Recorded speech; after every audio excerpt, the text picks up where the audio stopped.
Here's the problem. Extreme growth produces problems. You might not have been expecting that, because we all want extreme growth in everything. But sometimes extreme growth produces problems. In verse 6, but the land could not support both Abram and Lot, with all their flocks and herds living so close together.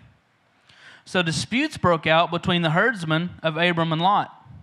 At that time, Canaanite and Perizzites were also living in the land. So finally, Abram said to Lot, let's not allow this conflict to come between us or our herdsmen.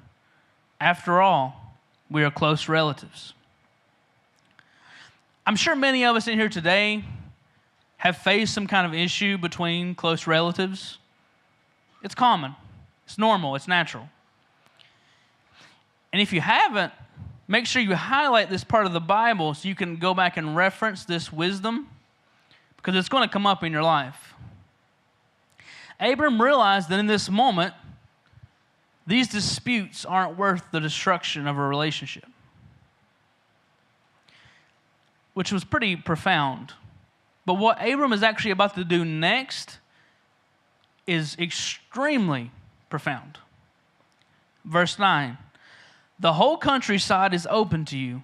Take your choice of any section of the land you want, and we will separate.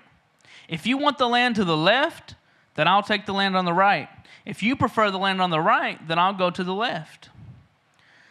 I got to be honest with you. That probably wouldn't have been my first reaction if I'm Abram. Probably wouldn't have been yours either. Because you got to think, Abram is the one, he has the seniority, he had the wisdom, he was wealthy before Lot, he's the one that decided to bring Lot, he's the one that probably helped Lot become wealthy. Abram had all the leverage and all the reason for him to be able to say, I'm going to choose the land that I want for my people, and then you're going to take the one that I don't want. But he flipped that around. He said, Lot, you choose whichever land you want, and I'll go to the other. It's pretty humble. Why do you think Abram did that? What do you think his motivation was? Don't forget how this whole thing started in Genesis 12, verse 1. The Lord has said to Abram, leave your native country, your relatives, and your father's family, and go to the land that I will show you. I will make you into a great nation. I will bless you and make you famous, and you will be a blessing to others. I will bless those who bless you and curse those who treat you with contempt. All the families on the earth will be blessed through you. You see, Abram's faith wasn't shaken and tossed about by what was happening in front of him. When he was faced with challenges and problems, his faith wasn't shaken by that. Why? Because he rested, he slept on, he stood on, he built everything he had on the promise of the Lord. You have promises from the Lord. Maybe some of you may have heard it externally from God. I received from God that I was going to be a pastor someday. I stood on that promise, even when it didn't look like it. Even when I knew I wasn't worthy, I stood on that promise. Some of you may have received external promises from the Lord. Even if you haven't, it doesn't matter. Do you know how many promises are promised to you in this book that you don't even read or know about? That you could declare over your life and you could stand on and you can build on, that Jesus has already laid a foundation for you, that you don't got to go and keep trying to build this foundation over and over and watching it get washed away. There is promises promised to you today that you can access. Amen. And the devil does not want you to know those promises. He does not want you to declare them over your life. He does not want you to pray about them. He does not want you to speak them over your children. He does not want you to have that information. Do you have the faith this morning that the promises are real? Because see, here's the thing.